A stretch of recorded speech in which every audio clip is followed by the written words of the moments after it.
আমি এই অহংকাৰী মুখ্যমন্ত্ৰী হিমন্ত বিশ্ব শৰ্মা ডাঙৰীয়াক বিদায় দিব লাগিব আৰু কংগ্ৰেছৰ নেতৃত্বৰ চৰকাৰ হ'ব গৈছো ৰাইজ এতিয়া কংগ্ৰেছমুখী হৈছে ৰাইজে কৈছে যে কংগ্ৰেছ দল তোমালোকে আগবাঢ়ি যোৱা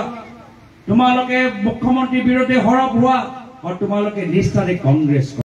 স্বাগতম জনাইছো পুনৰবাৰ নতুন এটা ভিডিঅ'ৰ মাজলৈ এই ভিডিঅ'টো মই লৈ আনিছো গৌৰৱ গগৈৰ এটা ভিডিঅ'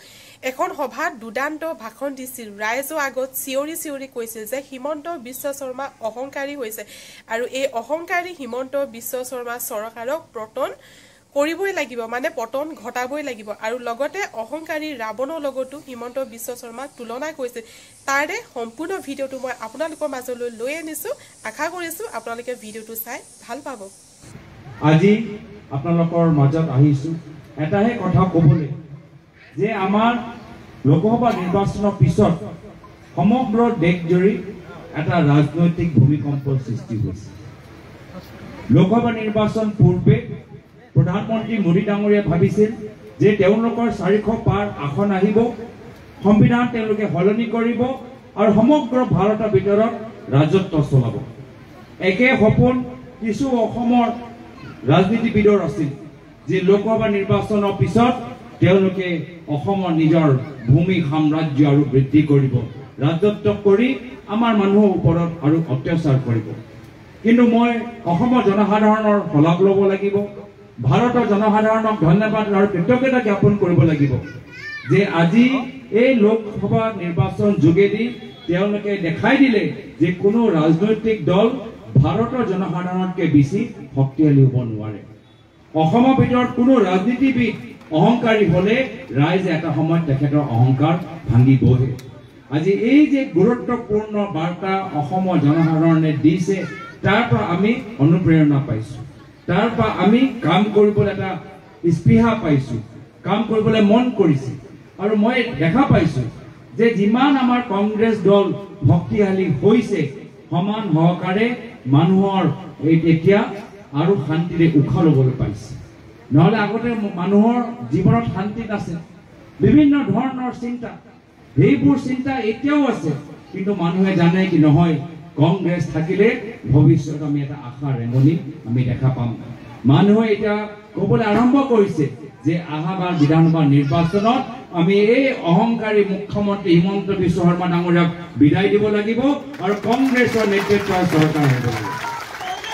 এইখিনি কথা আমি নিজৰ শাস্ত্ৰ পঢ়িলে আমি গম পাম যে অহংকাৰ সদায় পৰাজয় হয় ৰাৱণ যথেষ্ট ধনী ৰাৱণ যথেষ্ট পূজা পাঠ কৰে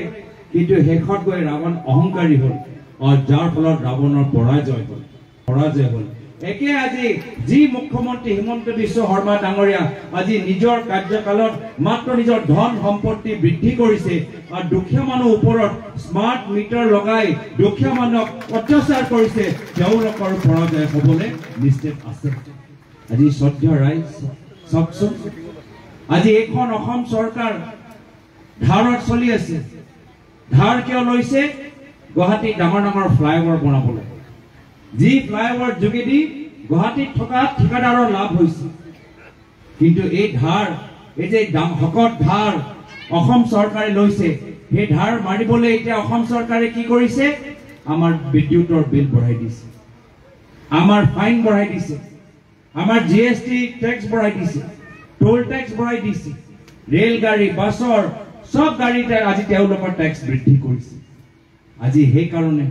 মানুহে গম পাই গৈছে যে যদি ভাল দিন আহিছে গুৱাহাটী কিছু ডাঙৰ ঠিকাদাৰ আৰু দিল্লীত বহি থকা আদানী আৰু আম্বানী আহিছে আৰু মানুহে গম পাই গৈছে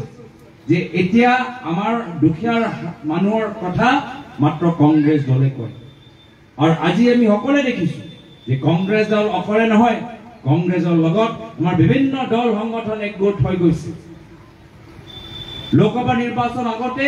মানুহে কংগ্ৰেছ দল এৰি বিজেপি দলটোক যোগদান কৰিছে এটা লোকসভা নিৰ্বাচনৰ পিছত মানুহে বিজেপি দল এৰি এটা কংগ্ৰেছ দলত যোগদান কৰিবলৈ আৰম্ভ কৰিছে আৰু হোৱাটো স্বাভাৱিক আজি এই ৰাজ্যসভাৰ তালিকা চাওক বিজেপি দলে দুজন ব্যক্তিক ৰাজ্যসভা প্ৰাৰ্থিত্ব লাভ দিছে এটা কথা কম দুয়োজনে ৰাজ্যসভা টিকেট বিচৰাই নাছিল দুয়োজনে ৰাজ্যসভা বিচৰা নাছিল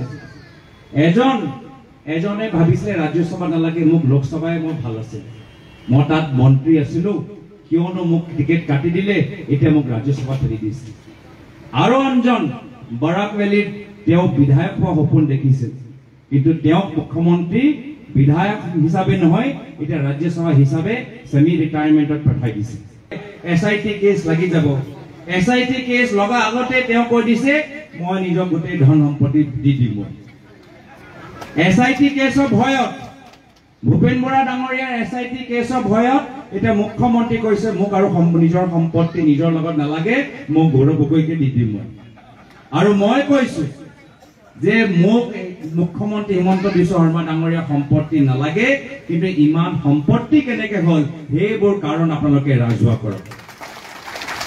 মোৰ যদি পৰামৰ্শ মুখ্যমন্ত্ৰী হিমন্ত বিশ্ব শৰ্মা ডাঙৰীয়া ল'বলৈ বিচাৰে এটা মুখ মাটি সম্পত্তি দিব নালাগে কিন্তু নিজৰ বাগানৰ মাটি তেওঁলোকে বাগানৰ শ্ৰমিকসকলক দি দিয়ক মুখ মাটি দিব নালাগে কিন্তু নিজৰ ৰিজৰ্টৰ মাটি সেই অঞ্চলৰ খেতিয়কসকলক দি দিয়ক মুখ মাটি দিব নালাগে মুখ সম্পত্তি দিব নালাগে কিন্তু নিজৰ হে প্ৰাইভেট স্কুল আজি তাৰ পাছে দামী তেওঁলোকৰ ফিজবোৰ উঠাইছে সেই পইচাৰ যোগেদি আমাৰ গাঁৱৰ ভিতৰত চৰকাৰী স্কুলৰ শিক্ষকসকলক সেই পইচাবোৰ দিয়ক আৰু আমাৰ গাঁৱৰ চৰকাৰী স্কুলবোৰ উন্নত কৰক আজি সদ্য ৰাইজ এনেকুৱা এটা পৰিস্থিতি হৈছে মানুহে গম পাই গৈছে যে এইখন বিজেপি দল তেওঁলোকৰ আদৰ্শ নাই তেওঁলোকৰ এজন বিশেষ ব্যক্তি অনুকৰণ কৰি নিজকে নিজে ধ্বংস কৰি আছে আমাক এই মুহূৰ্তত একগোট হৈ থাকিব লাগিব তেওঁলোকৰ মাজত বিভাজন হৈ আছে আমি একগোট হৈ কাম কৰিব লাগিব তেওঁলোকৰ মাজত চেদিলি বেদিলি আমি এই সময়ত আমি গাঁৱে ভূঞে আমাক সোমাব লাগিব আৰু আমি বিচাৰো যে আমাৰ দলটো বহল হওক নতুন মানুহ আহক নৱ প্ৰজন্ম যুৱক যুৱতী আহক বয়োজ্যেষ্ঠসকল আহক অৱসৰপ্ৰাপ্ত কৰ্মচাৰীসকল আহক আমাৰ চিন্তাধাৰা বহল হওক প্ৰগতি হওক নতুন অসমৰ কাৰণে এটা নতুন চিন্তা আমি কৰিবলৈ বিচাৰো এই ক্ষেত্ৰত সকলৰ সমগ্ৰ অসমবাসী ৰাইজৰ আশীৰ্বাদ বিচাৰিছো পৰামৰ্শ বিচাৰিছো শেষত গৈ আজি আপোনালোকৰ মাজত আহিছো ভাবিছিলো যে আমি অলপ বিহালী কথা পাতিম কিন্তু আমাৰ জিলা কংগ্ৰেছে ক'লে কি নহয় মাত্ৰ বিহালী কথা পাতিলে নহব ৰাইজে আপোনাক সম্বৰ্ধনা জনাবলৈ বিচাৰে মই এই অনুষ্ঠান আয়োজন কৰাৰ বাবে জিলা কংগ্ৰেছ ব্লক কংগ্ৰেছৰ গোটেই আমাৰ বিষয়সকলক মই নিজৰ অন্তৰৰ পৰা মই শ্ৰদ্ধা নিবেদন কৰিছো আৰু কৃতজ্ঞতা জ্ঞাপন কৰিছো আজি মোক সম্বৰ্ধনা দিয়াতকৈ মই মাত্ৰ ৰাইজৰ পৰা আশীৰ্বাদে বিচাৰিছো যে আহক আমি সকলোৱে অনাগত দিনত ৰাইজৰ হাত আৰু শক্তিশালী কৰো আৰু লোকতন্ত্ৰ আদৰ্শ চুকে কোণে লৈ গৈ অসমখন আৰু প্ৰগতিশীল শান্তি প্ৰিয় আৰু সমৃদ্ধ কৰো এইখিনি আশা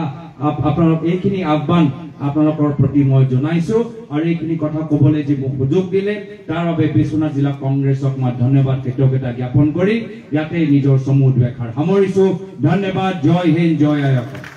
ভিডিওটো চাই কেনেকুৱা লাগিলে আপোনালোকে মোক কমেন্ট কৰি জনাব আৰু ভিডিওটো চাই যদি বেছি ভাল লাগিলে চেনেলটো সাবস্ক্ৰাইব কৰি দিব যদিও প্ৰথমবাৰ মোৰ চেনেললৈ আহিছে তো ঠিক আছে ৰাইজ আজি ভিডিওটো মই এটা সামৰণি মাৰিছো পুনৰ লগ পাম নতুন এটা ভিডিওৰ সৈতে আজিলৈ বাই বাই